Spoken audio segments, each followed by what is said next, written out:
Hey y'all, welcome back to the next episode of the Summer of Shakespeare, and we're going to be starting with Love's Labour's Lost, but we have to get a copy of the script first. I am near a local bookstore that sells Shakespeare ships for like $1 or $2 because they're all used. I have to get lunch, and then I'm going to go pick that up, and then we'll start reading that in a few days because I am in the middle of Emma right now, and I'm having fun with that, and I want to finish that first.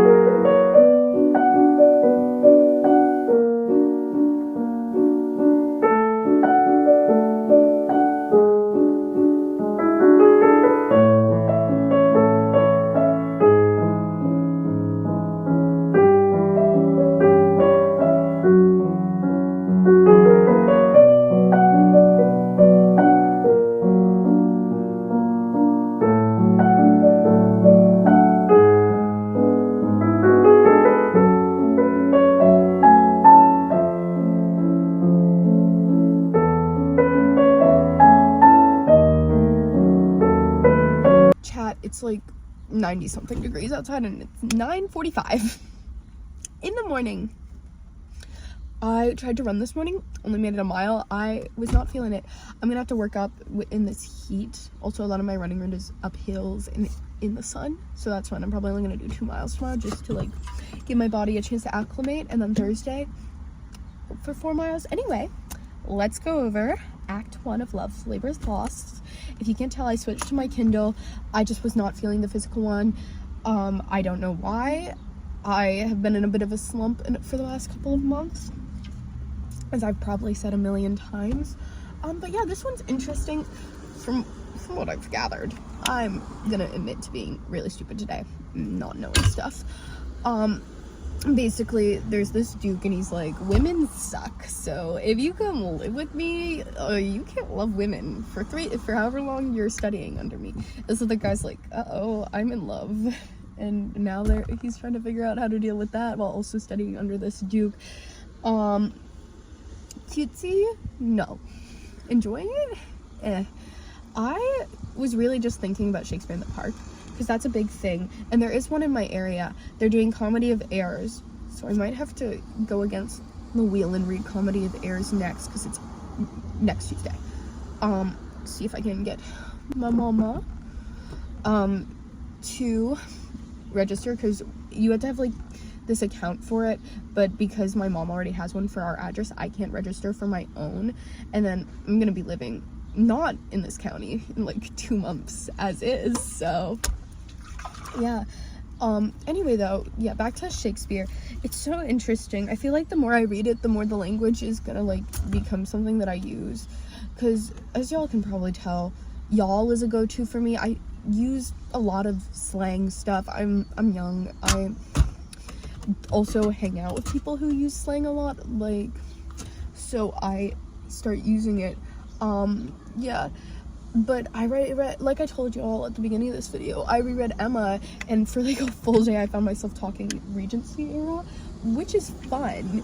Annoying, yes, but also fun.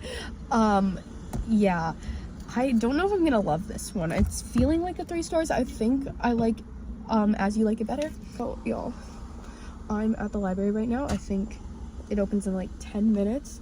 Probably gonna sit in my car for like a few more minutes and figure stuff out for Shakespeare in the Park, and then I'm gonna head inside and read some more.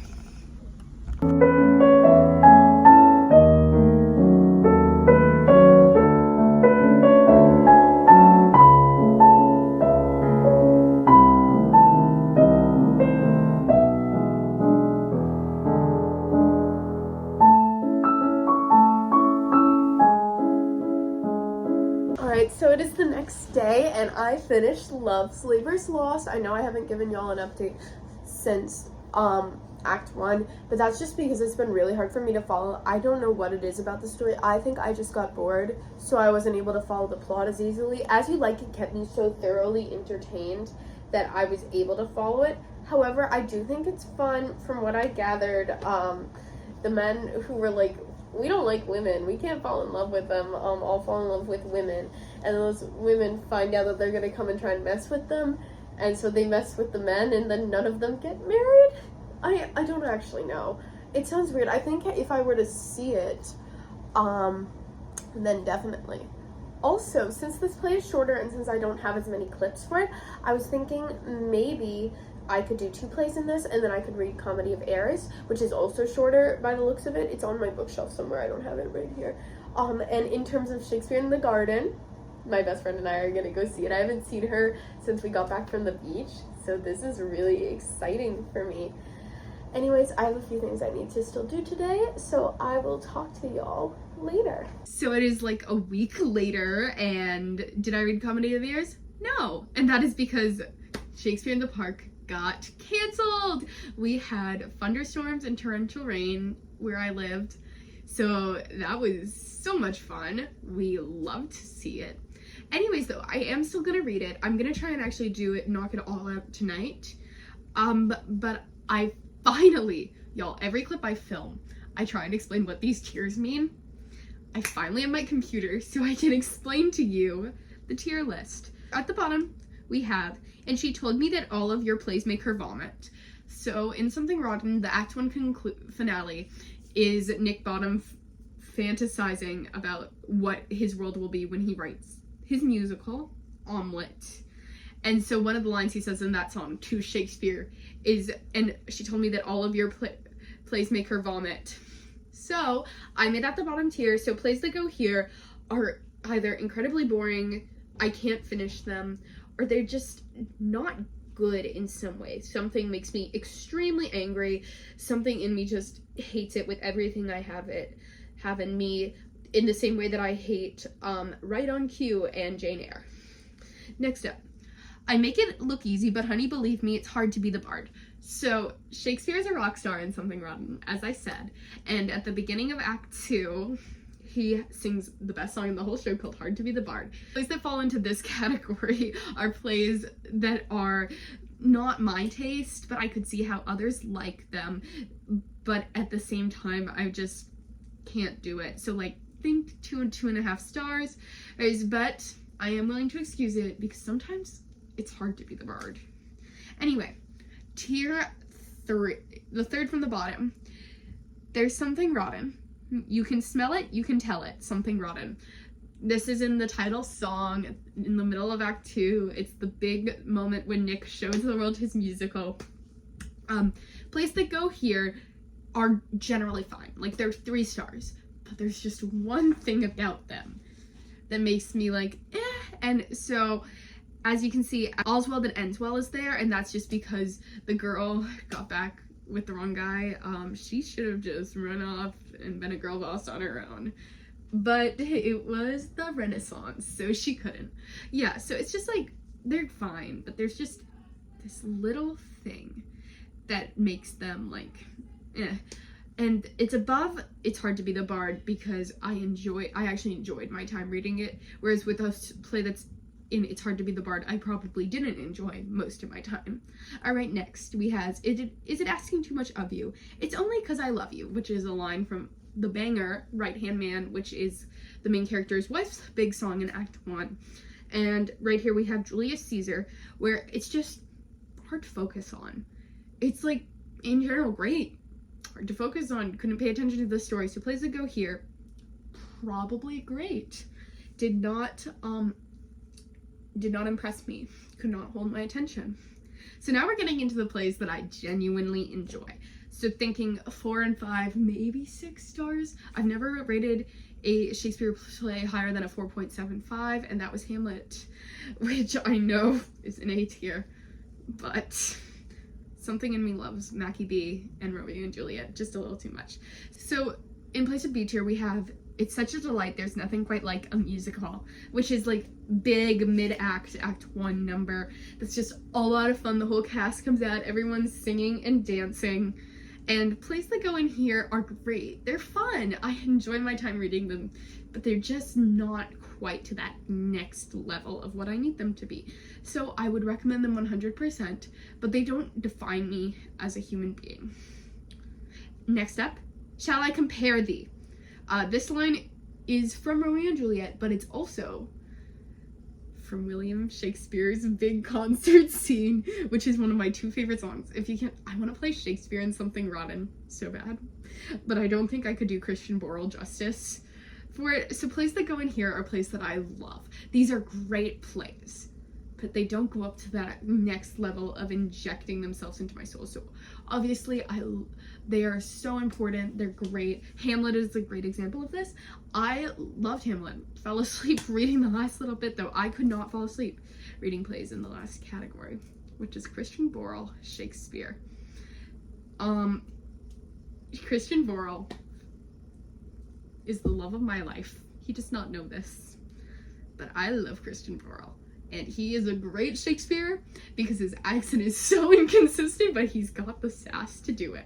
So plays that go here are like plays that I will never stop yapping about. They changed something in me some way. Macbeth changed me by making me realize how great Shakespeare plays were. And then Romeo and Juliet, it was that play version I saw. I can't stop thinking about that. I still think about it some days and just everything about it. So yeah, that is the tier list. So y'all might be wondering, where does Love's Labour's Lost rate with this? Well,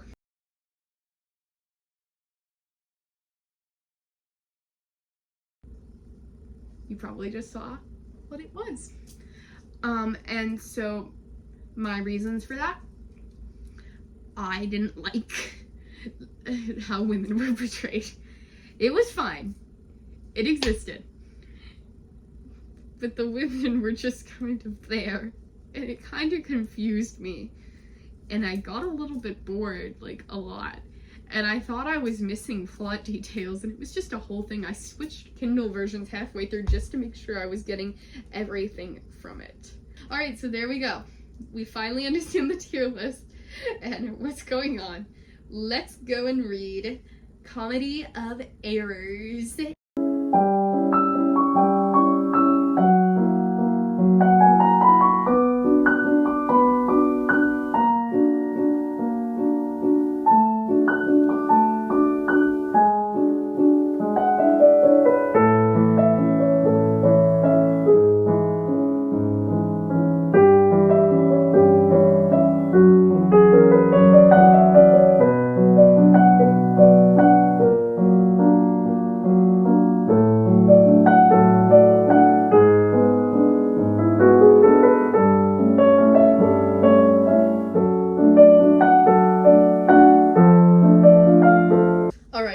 Finished the first 3 acts of the Comedy of Errors. Y'all, this is why people hate on twins. I don't know if people hate on twins. People hate on twins in this book. Basically, the whole premise is there are 2 sets of twins. I think that one of the twins is the father of the second set of twins, and they somehow get separated. That was a little confusing. It's all in the first scene. I'm not really sure. But the twins who went to Syracuse show up in Ephesus, where the twins who lived in Ephesus, the older one has a wife, live, and they get confused. So one of the twins' wife thinks that he's her husband, so she's like acting like his wife, and then he falls in love with her sister. And right now her husband is trying to get in, but everyone's like, "What? You're already there." Yo, this is funny. I like this one. This one's fun. It's short, it's sweet, it's easy to get through. Also, I love these editions of Shakespeare, the physical copies of the Folger Shakespeare, because it only really has text on this side of the page, so you feel like you're reading so fast, but it's just because you're reading half as many pages. But I'm a speed reader with this. Dromio of Syracuse is my favorite character. Like, bro is just going through the trenches. He was like, I'm in Fairyland, man. I don't know what's going on. He's scared for his life. He just found out that the other Dromio has a wife, and now he thinks, and she thought it was him, and he's terrified because he does not like this woman.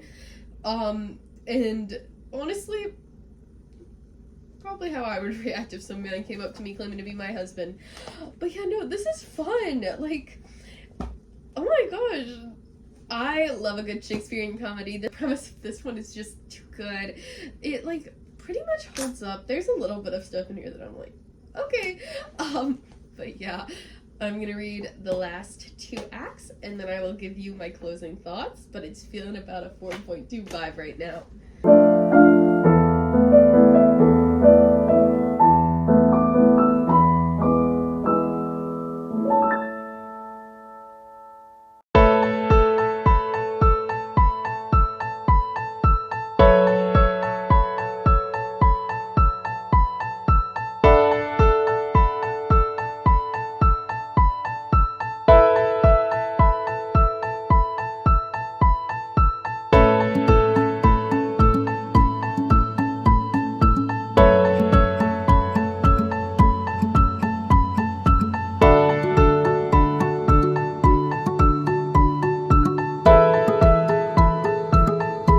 Alright, so it is the next morning. I finished the Comedy of Errors last night. I was actually very surprised that I was able to finish the whole thing, and I thought we would get ready together while I tell you my final thoughts on it.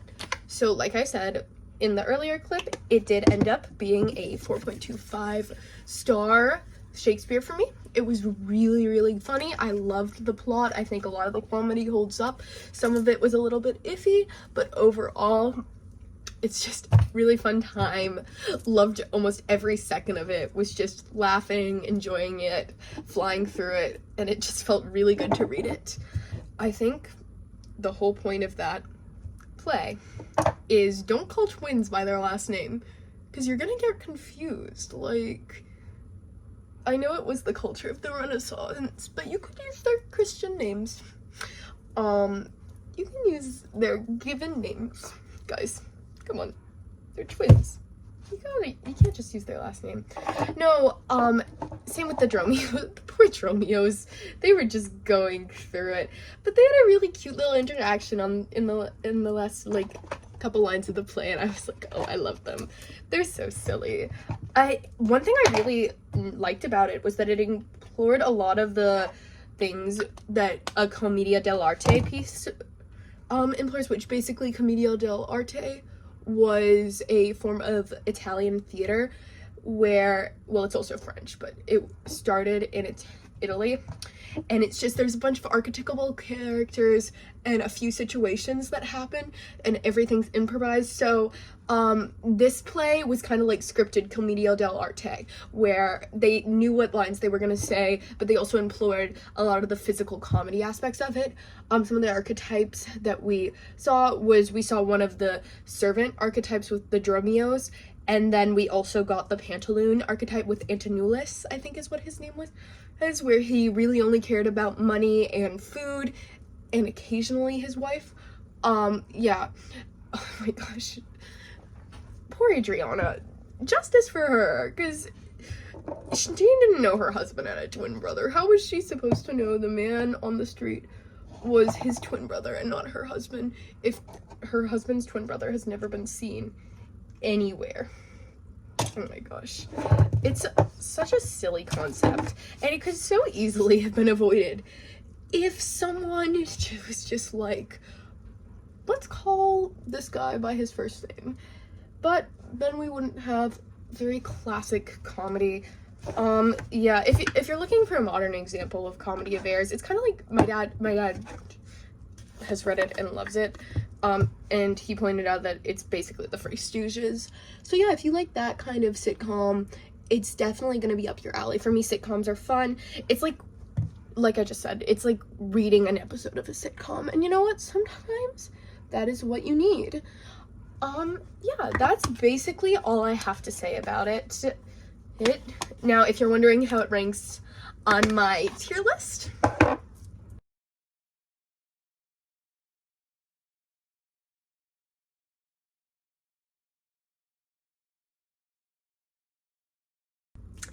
yeah, there you go. Anyway, let's cut to future Anastasia to figure out what our next Shakespeare will be. Bye! Alright, it is time to spin the wheel, so let me start screen recording for you. And we're ready. 3, 2, 1.